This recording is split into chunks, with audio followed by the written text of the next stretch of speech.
नमस्कार साथियों, triple PIAS के इस प्लेटफॉर्म पर आपका स्वागत है। हमने कल जो मैपिंग की सीरीज स्टार्ट की है, जो प्री के एग्जाम से विशेषकर यूपीएससी 2024 और भी स्टेट के जो प्री के एग्जाम लगे हुए हैं, उनको ध्यान में रखते हुए हमने यह सीरीज स्टार्ट की है। कल हमने भारत के जो माउंटेन रेंजेस हैं और उनके हाईएस्ट पीक है, उनसे संबंधित डिस्कशन किया था। आज हम रिवर सिस्टम को देखेंगे, जिसमें हिमालयन रिवर सिस्टम और पेनिनसुलर रिवर सिस्टम को करने का प्रयास करेंगे। आप लोग अपना एटलस अपने सामने रखेंगे, उस पे जहाँ भी हम मार्क कर रहे हैं, उनकी मार्किंग आप अपने एटलस पर ही करते जाएँगे। उसके अलावा जो भी हम वहाँ पर लिखवा रहे हैं, उसको लिखने के क्रम में आप वहीं पर अपने लैंग्वेज में नोट कर लेंगे। क्योंकि जब रिवीजन करेंगे तो आपको आसानी रहेगी कि एक ही जगह पर आपका मैप भी होगा, उसके जो इम्पोर्टेंट फैक्ट होंगे वो एक ही जगह पर लिखे होंगे। तो इसलिए आप अपना एटलस साथ लेकर बैठें, ताकि आप इस जो सीरीज चल रही है इसका बेस्ट यूटिलाइजेशन कर सकें। साथ ही आप लोग इस सेशन को सुन रहे हैं और जिन लोगों को भी ये सेशन पसंद आ रहा है, वो ज़्यादा से ज़्यादा इस सेशन को लाइक करें, अपने दोस्तों के साथ शेयर करें और यदि आप इस चैनल पर नए हैं तो हमारे चैनल को सब्सक्राइब करें, ताकि हमें भी मोटिवेशन मिलता रहे। चलिए शुरू करते हैं हिमालयन जो रिवर सिस्टम है उससे। सबसे पहले हम सिंधु नदी को देखेंगे, जिसको इंडस रिवर बोला जाता है। तो आपको यहाँ पर यह जान लेना है कि इसका जो सोर्स है, यानी जहाँ से ये निकलती है, तो वो एक है चेमा यंगडुंग ग्लेशियर है। एक चेमा यंगडुंग ग्लेशियर, यह जो चेमा यंगडुंग ग्लेशियर है, यहाँ से यह सिंधु नदी निकलती है, जिसको इंडस बोलते हैं। ये यहाँ से इसका फ्लो होता है, यानी सोर्स इस नदी का यहाँ पर है। तो यहाँ से ये बहती है। यह जो सोर्स है, ये जो ग्लेशियर है, ये तिब्बत में जो मानसरोवर है, तिब्बत में मानसरोवर है, इसके निकट में स्थित है यह स्थल।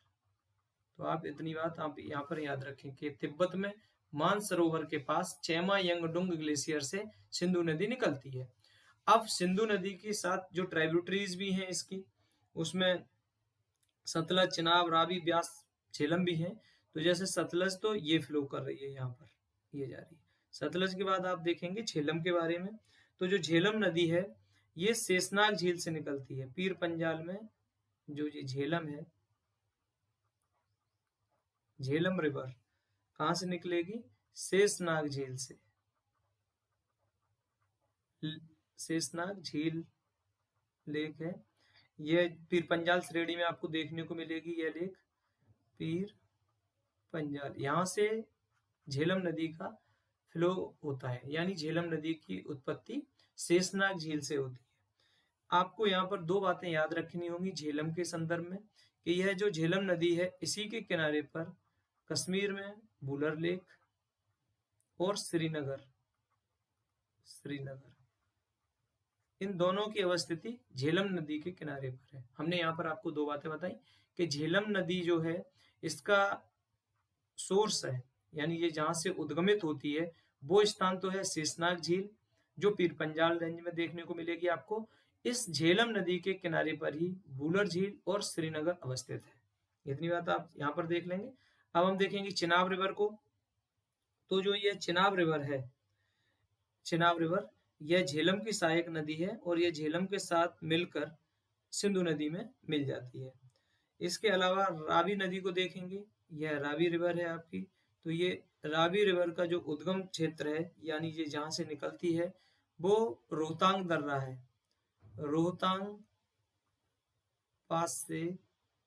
रोहतांग पास के पास से यह नदी निकलती है। रोहतांग दर्रे के पास से यह रावी नदी निकलती है। अब है ब्यास रिवर। तो ब्यास रिवर का जो उद्गम स्थल है, यह उद्गम स्थल भी रोहतांग पास के निकट में ही है।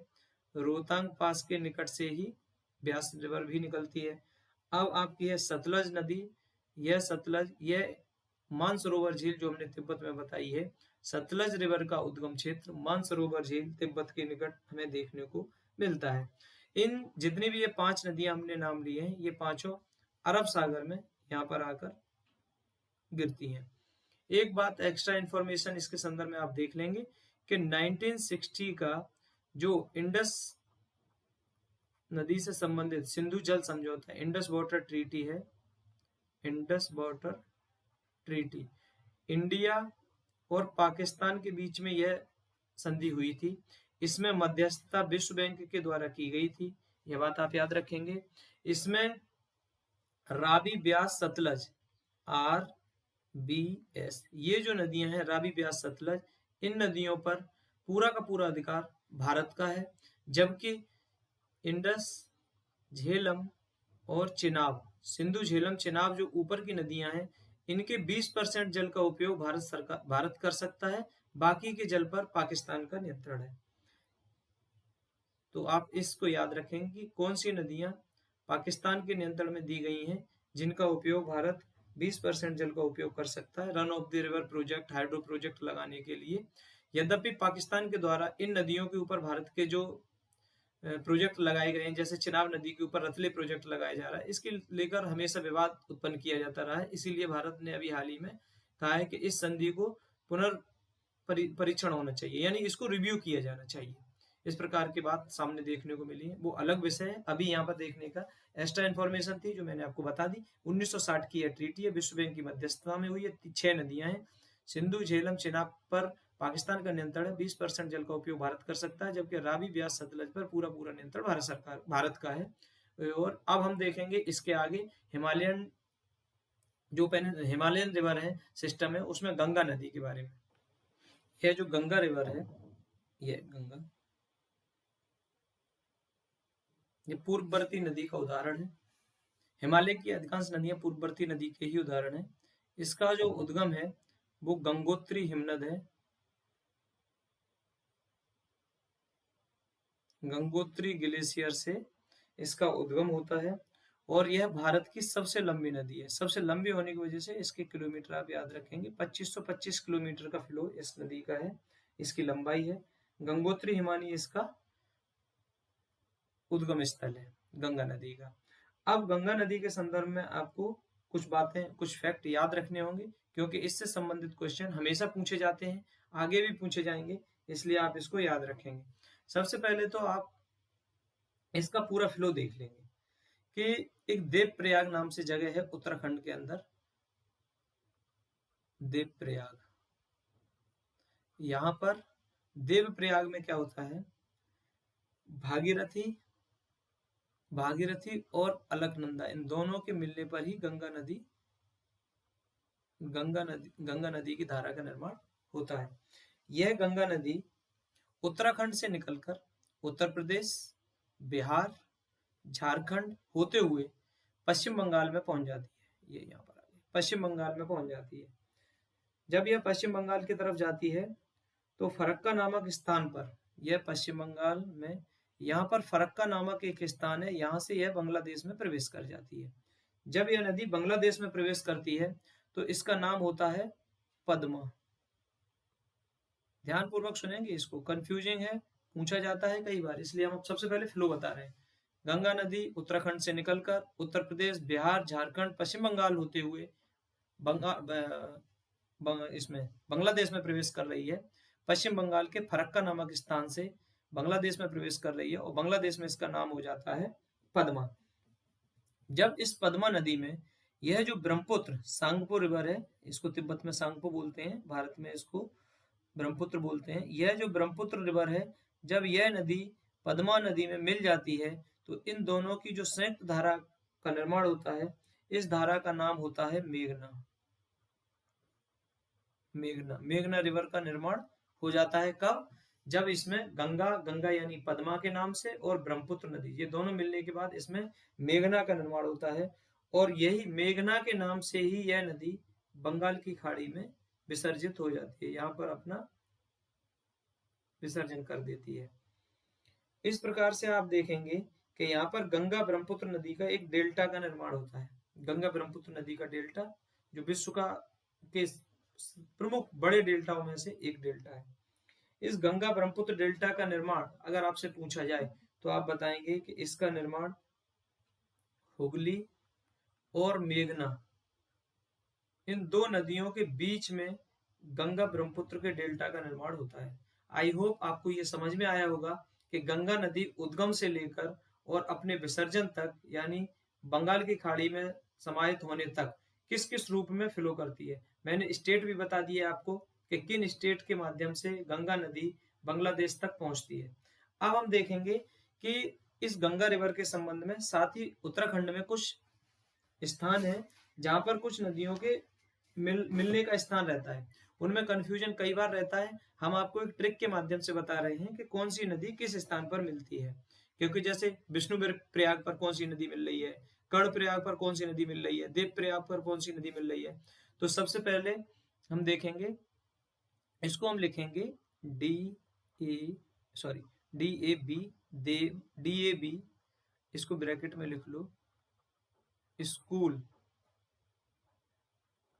ऑफ कनेक्टिंग में लिख लो, पी ए के पाक इज बदमार, बद एम ए आर, सॉरी एक सेकेंड, बदमार, इसको यहाँ पर मैं नीचे लिख दे रहा हूँ, बदमार। अब हमने लिखा डीएवी स्कूल ऑफ पाक इज बदमार। अब हमें सबसे पहले देखना होगा डी ए वी। अब इसमें कैसे आप लगाएंगे, जो लास्ट का ये है ये बी, इसको लिख लो विष्णु प्रयाग, विष्णु प्रयाग। अब इसमें कौन सी नदी मिल जाएंगी, दो, धौली गंगा और अलकनंदा। ये धौली गंगा अलकनंदा कहां पर मिलेंगी, विष्णु प्रयाग में। तो ये तो हो गया डेगेबी, देव डीएबी। पी ए के से मिल जाएगा कर्ण प्रयाग,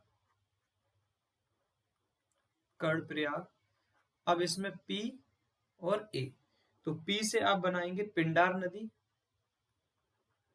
पिंडार रिवर, और ए से वही अलकनंदा। इसके बाद आ जा रहा है बी ए डी, बद, और मार अलग है, डी से, तो इससे बना देंगे अपन देव प्रयाग, देव प्रयाग। बी से बना देंगे भागीरथी, बी से बना देंगे भागीरथी, ए से बना देंगे अलकनंदा, अलकनंदा कहां पर मिल जाएंगे, देव प्रयाग में।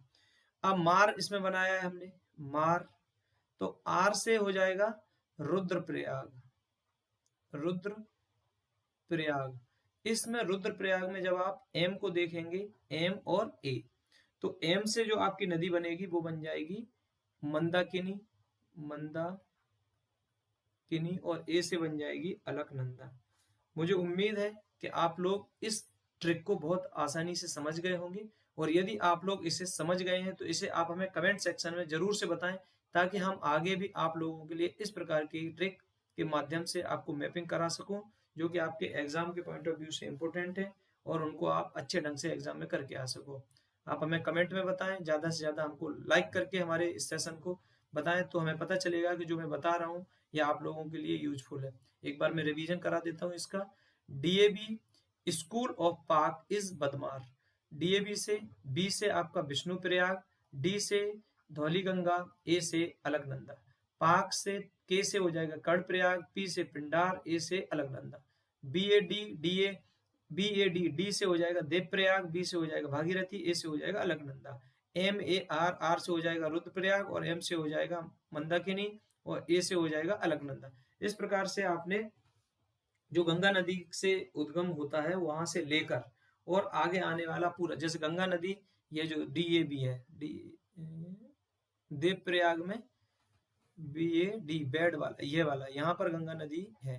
भागीरथी और अलकनंदा की जो धाराएं मिलती हैं, इन दोनों धाराओं के मिलने से ही गंगा नदी का उद्गम होता है, गंगा नदी के रूप में इन्हें जाना जाता है। अब हम देखेंगे गंगा नदी की जो ट्राइब्यूटरीज हैं, ये ट्राइब्यूटरीज गंगा नदी की किस प्रकार से आप याद रख सकते हो, मैं आपको बताने का प्रयास करूंगा। गंगा नदी की ट्राइब्यूटरीज आप दो रूपों में देखेंगे। पहला, जैसे गंगा नदी ये आ रही है, तो इसका ये वाला जो हैंड हो गया, ये इसका हो गया लेफ्ट हैंड, ये हो गया इसका राइट हैंड। तो राइट हैंड से आप देख रहे होंगे इसमें यमुना, सोन और आपकी दामोदर, यहाँ पर नीचे यहाँ मिल रही होगी दामोदर नदी, यमुना, सोन, दामोदर इस जगह से राइट हैंड से मिल रही। और लेफ्ट हैंड से आप देखेंगे तो इसमें मिलेगी आपको, यहाँ इस मैप में है नहीं, आपके मैप में दिया होगा एटलस में, आप देखेंगे रामगंगा मिलेगी, गोमती मिलेगी, गोमती है नहीं यहाँ पर, घाघरा मिलेगी, गंडक ये रही, ये मिल जाएगी आपको, कोसी मिल जाएगी आपको, और आपको मिल जाएगी महानंदा, जो यहाँ पर लिखी नहीं है, महानंदा। तो आप इसको याद कैसे रखेंगे? जो लेफ्ट हैंड से इसमें ट्राइब्यूटरीज मिल रही हैं, लेफ्ट हैंड वाली, इसको आप याद कर लेंगे रिलायंस 3G का मालिक। रिलायंस से आपको मिल जाएगी, हमने कहा रामगंगा, रामगंगा रिलायंस से बता देना। 3G का मतलब है जी से गोमती, जी से घाघरा और जी से गंडक, 3 नदियां आप यहाँ पे बता देंगे। का से यहाँ पर, का से बता देना कोसी, मालिक से बता देना महानंदा। ये हो गई आपकी राइट बैंक से लेफ्ट बैंक से मिलने वाली ट्राइब्यूटरीज। और राइट बैंक से मिलने वाली ट्राइब्यूटरीज के लिए आप याद रख लेंगे, राइट में मिलेंगे आपको YASHODA, यशोदा। यहाँ पे आपको यमुना, ये आपको हो जाएगी सोन, और यह आपको हो जाएगी दामोदर। यशोदा राइट बैंक से मिलेंगी, लेफ्ट बैंक से रिलायंस 3G का मालिक मिल जाएगा, और आप गंगा की ट्राइब्यूटरीज को इजिली बता ले जाएंगे। इस प्रकार से हम देखते हैं कि हमने हिमालयन जो रीजन की जितनी भी मोस्ट इंपोर्टेंट रिवर सिस्टम है, जिनको इंडस वैली सिविलाइजेशन इंडस यानी सिंधु नदी तंत्र के रूप में देख लो या गंगा नदी तंत्र के रूप में देख लो, आप लोग दोनों को कवर कर चुके हो। और जितने भी मोस्ट इंपोर्टेंट फैक्ट यहाँ पर हो सकते हैं हमने बताने का प्रयास किया है। कुछ फैक्ट अगर रह भी जाते हैं, छूट जाते हैं, तो हम आगे किसी भी तरीके से आपको मैप प्रोवाइड करा देंगे या उसका PDF लिख के प्रोवाइड करा देंगे। आप बस ध्यानपूर्वक इसको सुनते रहें और अपने मैप में इसको मार्क करते रहें। इससे पहले कि हम पेनिनसुलर जो प्रायद्वीपीय नदियां हैं, पेनिनसुलर इंडिया की जो रिवर सिस्टम है, उनको देखें, उससे पहले हम मध्य भारत की कुछ नदियों को देखेंगे। मध्य भारत की नदियों को आप 2 तरीके से देखेंगे। एक तो यह है कि मध्य भारत की ऐसी कौन सी नदियां हैं जो अरब सागर में फ्लो होती हैं, या हम मध्य भारत की नदियों के माध्यम से यह देखने का प्रयास करेंगे कि कौन सी नदियां अरब सागर में जिनका विसर्जन होता है, यानी जिन नदियों का पानी अरब सागर की तरफ आता है। तो इसके लिए आप एक ट्रिक याद रखेंगे इस प्रकार से, NAMASTE, नमस्ते लूनी, नमस्ते लूनी। नमस्ते से तो हो जाएगी आपकी नर्मदा रिवर जो अमरकंटक से निकलती है, और MA से आपकी हो जाएगी माही रिवर, माही रिवर। और STE से हो जाएगी आपकी साबरमती, SABARMATI, साबरमती। अब है ये लूनी, साबर, S से तो हो जाएगी आपकी साबरमती, और ये जो लास्ट वाली थी TE, इससे होगी आपकी ताप्ती रिवर, क्योंकि छूटना नहीं चाहिए एक भी, नहीं तो ये आ गया और हमने ताप्ती बताई नहीं तो आप गलत कर देंगे। नमस्ते में कितनी नदियां बन रही हैं? नमस्ते में एक नदी नर्मदा, एक नदी है माही, दूसरी नदी है साबरमती, चौथी नदी है ताप्ती। तो नर्मदा, माही, साबरमती और ताप्ती, ये 4 नदियां इसमें बन रही हैं। और लूनी तो लूनी ही रिवर है जो यहाँ पर कच्छ में और यहाँ पर फ्लो होती है। इसको आप हिंदी में लिख लें तो ज़्यादा अच्छे से आप बना सकते हैं, नमस्ते। और लूनी तो पूरा नाम ही है, तो इसको नर्मदा, माही, साबरमती और ताप्ती, और लूनी तो ये 5 नदियां हैं जो अरब सागर में अपना पानी छोड़ती हैं, अरब सागर में इनका पानी गिरता है। इस प्रकार से आप मध्य भारत की ये नदियां आप देख चुके हैं। हम बाकी इसका जब पेनिनसुलर इंडिया की रिवर सिस्टम करेंगे उसमें हम आपको नर्मदा, तापी और नर्मदा, माही और ताप्ती के बारे में और भी डिटेल बताएंगे, इसका सोर्स भी बताएंगे, और उसके फ्लो का जो पैटर्न है, रिफ्ट वैली में बह रही है, रिफ्ट वैली में ऊपर नीचे कौन सी जो पहाड़ियां हैं जिनको ये बीच से डिवाइड कर रही हैं, ये सब हम अभी आपको पेनिनसुलर रेलवे सिस्टम में बताने का प्रयास करेंगे। पेनिनसुलर नदियों के सिस्टम में, रेलवे सिस्टम नहीं, पेनिनसुलर जो नदियां हैं उनमें अभी देखते हैं हम आगे। अब हम कुछ महत्वपूर्ण प्रायद्वीपीय भारत की जो नदियां हैं उनको देखेंगे, उनके सोर्स देखेंगे और उनका फ्लो देख लेंगे। सबसे पहले हम देखेंगे यहाँ पर गोदावरी रिवर को। यह रही गोदावरी रिवर। इसका जो उद्गम होता है ये महाराष्ट्र में नासिक के पास,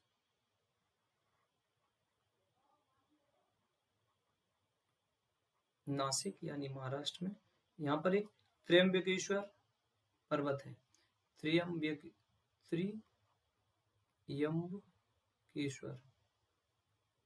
त्र्यंबकेश्वर यहाँ से नासिक के पास है ये त्र्यंबकेश्वर, यहाँ से इस गोदावरी नदी का उद्गम होता है। अब इसकी कुछ सहायक नदियां हैं जो मोस्ट इम्पोर्टेंट हैं, कई बार पूछी जाती हैं, आप नोट कर लेंगे अपनी नोटबुक में। इसमें एक नदी है पूर्णा, इसको पूर्णा बोलते हैं। एक है बरघा, बरघा, प्राणहिता,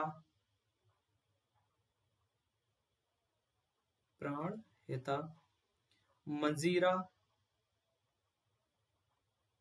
मंजीरा, और आप देखेंगे इसमें बैनगंगा भी इसी की सहायक नदी है, बैनगंगा, इंद्रावती, ये कुछ इसकी प्रमुख सहायक नदियां हैं। अब इसके बाद देखते हैं हम कृष्णा नदी, जो प्रायद्वीपीय भारत की मोस्ट इम्पोर्टेंट नदी है। यह महाराष्ट्र में महाबलेश्वर से निकलती है। महाराष्ट्र के महाबलेश्वर, महाराष्ट्र के महाबलेश्वर से निकलती है यह कृष्णा नदी।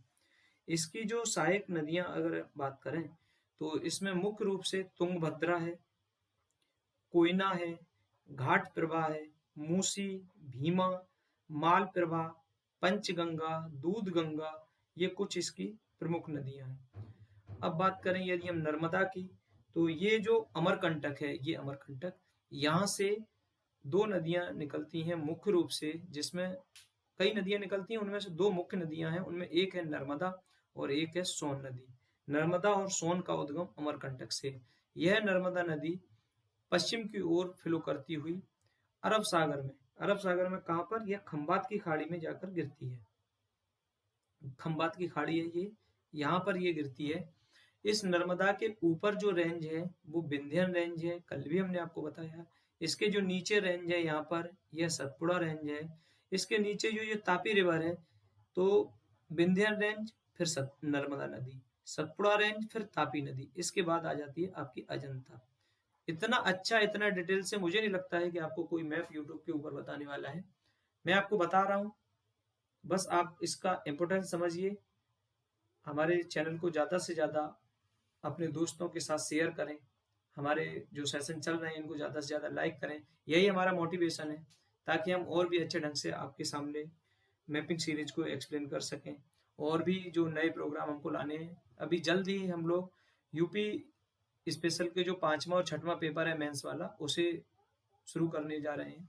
आप लोग अपने दोस्तों को इसके बारे में बताएं, बहुत डिटेल्ड ढंग से हम 5वां 6वां पेपर कवर करेंगे। आगे है महानदी। यह जो महानदी है यह निकलती है आपके छत्तीसगढ़ में सिहावा की पहाड़ियों से। छत्तीसगढ़ में सिहावा पहाड़ी है, वहां से यह नदी, महानदी का उद्गम होता है। महानदी का उद्गम छत्तीसगढ़ में सिहावा की पहाड़ियों से होता है। यह जो कावेरी रिवर है, दक्षिण की नदी है कावेरी, यह रही कावेरी नदी। इसका जो उद्गम होता है वो कर्नाटक में ब्रह्मगिरी पहाड़ी से होता है। कर्नाटक में जो ब्रह्मगिरी माउंटेन है, माउंटेन ब्रह्मगिरी, कर्नाटक, यहाँ से कावेरी नदी का उद्गम आपको देखने को मिल जाएगा।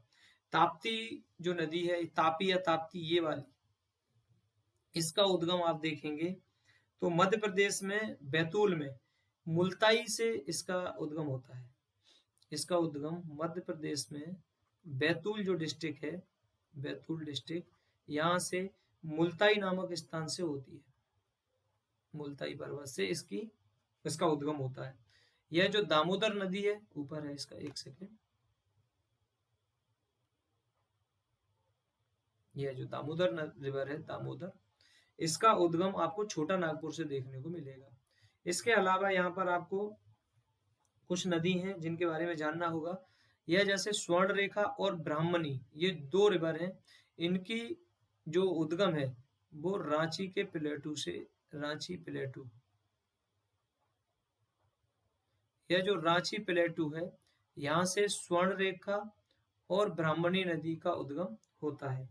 इसके अलावा पूर्वी घाट से उद्गमित होने वाली प्रमुख नदी, ईस्टर्न जो घाट है, ईस्टर्न घाट, यहाँ से उद्गमित होने वाली प्रमुख नदियों में नागावली नागावली और बंसधारा, इनको प्रमुख रूप से जाना जाता है। ईस्टर्न घाट से इनका उद्गम होता है, उनमें नागावली और बंसधारा प्रमुख नदियां। इसके अलावा एक क्वेश्चन पूछा जाता है नॉर्थ से साउथ, इनकी क्रोनोलॉजी सजाने के लिए।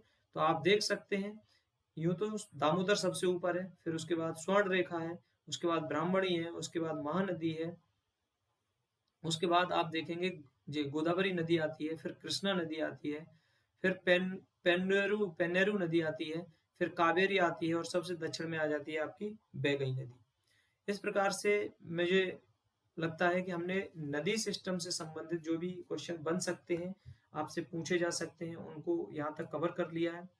अब आगे हम कुछ मिसलिनियस टॉपिक हैं जिनको मैं आज बता दे रहा हूँ, और कल हम लेक जो भारत के मोस्ट इंपोर्टेंट लेक्स हैं वो उनको करेंगे। बाकी हम दोनों जो आइलैंड है हमारे अंडमान और लक्षद्वीप, उनसे संबंधित जो मोस्ट इंपोर्टेंट क्वेश्चन है उनको करने का प्रयास कल हम करेंगे। इस मैप से हमको दो तीन बातें यहाँ पे देख लेनी होगी कि भारत का जो अक्षांशीय और देशांतरीय विस्तार है वो है आपका 37 डिग्री 6 मिनट नॉर्थ से लेकर 8 डिग्री 4 मिनट नॉर्थ, यानी 4 नॉर्थ से लेकर 37 डिग्री 6 मिनट नॉर्थ। बाकी इसका जो देशांतर है उसमें हम देखेंगे 68 डिग्री 7 मिनट ईस्ट से लेकर 97 डिग्री 25 मिनट ईस्ट तक। ये बात आप याद रखेंगे, इसका जो अक्षांश और देशांतर का विस्तार है। अक्षांश ये हो गए और देशांतर आपका ये वाला। पूर्वी देशांतर में ये पड़ता है तो इसलिए दोनों ईस्टर्न होंगे, और नदन भाग में है तो दोनों ही नदन पार्ट हो रहेंगे इसके। हमें अब आपको याद रखने के लिए मोस्ट इंपोर्टेंट क्वेश्चन है, ट्रॉपिक ऑफ कैंसर कहाँ किन किन स्टेट से फ्लो होती है। ट्रॉपिक ऑफ कैंसर यानी 23 डिग्री 30 मिनट नॉर्थ जो लाइन है, जिसको कर्क रेखा भी कहते हैं, कर्क रेखा, कर्क रेखा, यह भारत के किस किस राज्य से फ्लो होती है। सबसे पहले इसमें आता है गुजरात, 8 राज्यों से फ्लो होती है ये। तो पहले आपका आएगा, एक सेकेंड इसमें हम चेंज कर लें, इसमें आपको पहले नंबर पर मिलेगा गुजरात, दूसरे नंबर पर आपको मिल जाएगा राजस्थान, तीसरे नंबर पर आपको मिल जाएगा मध्य प्रदेश, चौथे नंबर पर आपको मिल जाएगा यहाँ पर छत्तीसगढ़, और पांचवें नंबर पर आपको मिल जाएगा झारखंड, छठवें नंबर पर आपको मिल जाएगा ये पश्चिम बंगाल, सातवें नंबर पर आपको त्रिपुरा, और आठवें नंबर पर आपको मिजोरम। ये जो फ्लो है गुजरात, राजस्थान, मध्य प्रदेश, छत्तीसगढ़, झारखंड, पश्चिम बंगाल, त्रिपुरा, मिजोरम, ये टोटल 8 स्टेट हैं। 8 स्टेट यहाँ से ट्रॉपिक ऑफ कैंसर क्रॉस होती है यानी गुजरती है। ये बात आप याद रखेंगे, इसको याद कर लेंगे। देखो गुजरात राजस्थान ये दो तो इधर हैं, एमपीसीजी ये दोनों है इधर, गुजरात राजस्थान यहाँ पर, एमपीसीजी यहाँ पर, ये 2 हो गए, 4 हो गए स्टेट। उसके अलावा बिहार नहीं है बल्कि झारखंड है और पश्चिम बंगाल है, त्रिपुरा मिजोरम 2 नॉर्थ ईस्ट के। बस इतनी बात आप याद रखेंगे। यह क्वेश्चन पूछा गया है, इसको आप सॉल्व करेंगे और कमेंट सेक्शन में इसका विकल्प में आंसर हमको सेंड करेंगे। नेक्स्ट अब एक और मिसलिनियस टॉपिक है, जिसे भारत की डेट लाइन के संबंध में। जो भारत की डेट लाइन है, डेट लाइन कौन सी है, 82.5 degree east, 82 degree 30 minute east, यह भारत की डेट लाइन है। इस एंगल को आप याद रखेंगे, मोस्ट इंपोर्टेंट है। किन किन स्टेट से गुजरता है तो आपको इसमें याद रख लेना है। इसमें आपका उत्तर प्रदेश है, मध्य प्रदेश है, छत्तीसगढ़ है, उड़ीसा है और आपका आंध्रा है। 5 स्टेट है इसमें, यूपी एमपी दोनों, छत्तीसगढ़, उड़ीसा और आंध्रा। ये जो लाइन गुजर रही है ये डेट लाइन है भारत की, यहीं से भारत की डेट का निर्धारण होता है। जो इंटरनेशनल डेट लाइन है, इंटरनेशनल डेट लाइन, इसको हम जब यूरोप वाली मैपिंग कर रहे होंगे उस समय आपको हम करा देंगे। इसके अलावा जो हमने अभी नीचे देखा ट्रॉपिक ऑफ कैंसर के गुजरने वाली जो हमने अभी स्टेट देखे हैं अपने, जिनमें 8 स्टेट थे, गुजरात, राजस्थान, मध्य प्रदेश, छत्तीसगढ़, झारखंड, पश्चिम बंगाल, त्रिपुरा, मिजोरम। ये जो ट्रॉपिक ऑफ कैंसर है, ये गुजरने की जो लाइन हमने अभी देखी, इंटरनेशनल लेवल पर यदि हम देखें किन कंट्रीज से यह लाइन गुजरती है, इसको हम आपको ट्रिक के माध्यम से एक मैप में कराते हैं।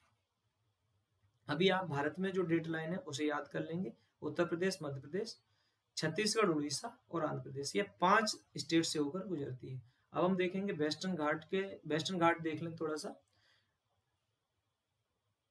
एक सेकेंड।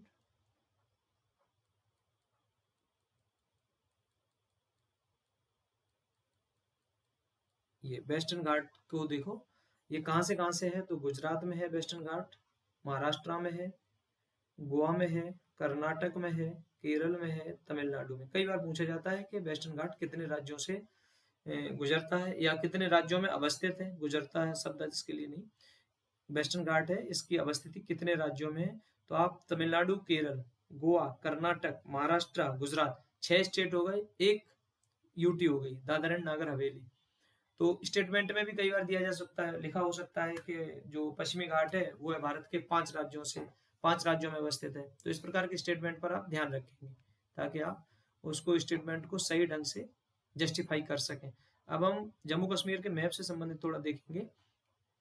आपको ये मैप जानना जरूरी है कि ये 2019 से पहले यह वाली लाइन नहीं थी, इसमें ये लाइन इसके अंदर नहीं आती थी। ये पूरा भाग जितना यहाँ से लेकर ये वाली जो लाइन है 2019 से पहले, ये वाली जो लाइन है इतना ये पूरा का पूरा पार्ट, इसको हम जम्मू कश्मीर के रूप में जानते थे। 2019 में इन दोनों को यूटीज के रूप में फॉर्म कर दिया गया, तो एक लद्दाख यूटी बन गई, जम्मू एंड कश्मीर यूटी बन गई। जम्मू एंड कश्मीर विधानसभा के साथ यूटी है, ये विदाउट विधानसभा, यहाँ पर विधानसभा नहीं है। 2 बातें आपको यहाँ पता चली। इसके अलावा अभी चर्चा में था गिलगिट बाल्टिस्तान, तो गिलगिट बाल्टिस्तान की लोकेशन आप यहाँ पर देख लेंगे, ये पीओके के अंदर आता है, पाक ऑक्युपाइड कश्मीर जिसको बोला जाता है, इसके अंदर गिलगिट बाल्टिस्तान का क्षेत्र आता है। इस वाले क्षेत्र पर इसे पीओके बोला जाता है। इसीलिए जो जम्मू कश्मीर के लिए सीटें निकाली जाती हैं, सीटें निर्धारित की जाती हैं विधानसभा के अंदर, उसमें पीओके के लिए भी कुछ सीटों को निर्धारित किया जाता है, क्योंकि पीओके अखंड भारत का भाग है और इसको अवैध रूप से पाकिस्तान के द्वारा नियंत्रित किया जा रहा है। दूसरी बात, एक अक्साई चीन का भाग है। यहाँ पर जो अभी हालिया भारत और चीन के बीच में सैन्य झड़प देखने को मिली थी, वो ये वाले क्षेत्र थे जहां पर भारत और चीन के सैनिकों के बीच में झड़प हुई। तो अक्साई चीन का पार्ट आप यहाँ पर याद रखेंगे। और यह जो एरिया है, ये वाला, यह एरिया पाकिस्तान के द्वारा इसको चाइना को दे दिया गया है, तो इस एरिया को आप याद रखेंगे। यह जो लाइन है यहाँ से लेकर ये वाली जो लाइन आ रही है, यह पीओके और भारत के बीच में, इसको बोला जाता है line of control, line of control. और यह जो लाइन है अक्साई चीन के इधर वाली, इसको बोला जाता है LAC, line of actual control. इसे बोला जाता है LOC, लाइन ऑफ कंट्रोल। ये बात आप यहाँ पर याद रखेंगे। आई होप आप लोगों को आज का यह सेशन पसंद आया होगा। यदि आप लोगों को यह सेशन पसंद आया है तो आप ज़्यादा से ज़्यादा इसको लाइक करें, अपने दोस्तों के साथ शेयर करें, और हमारे चैनल पर यदि नए हैं तो इसको सब्सक्राइब करें। आगे हम बहुत जल्द यूपी के जो 5वां और 6वां मेंस का पेपर है उसे शुरू करेंगे। बाकी कल हम जो भारत की मैपिंग है इसका लास्ट सेशन करेंगे, और उसके अंदर लेक्स का और जो पासेस हैं उनको, और जो आइलैंड है हमारे 2, अंडमान एंड निकोबार और लक्षद्वीप, इन 4 टॉपिक को कवर करेंगे। बाकी मिसलेनियस जो रह गया होगा उसे कवर करने का प्रयास करेंगे। आप लोगों ने ध्यानपूर्वक हमारे इस सेशन को सुना, इसके लिए आपका बहुत बहुत धन्यवाद। आपका दिन शुभ हो। जय हिंद।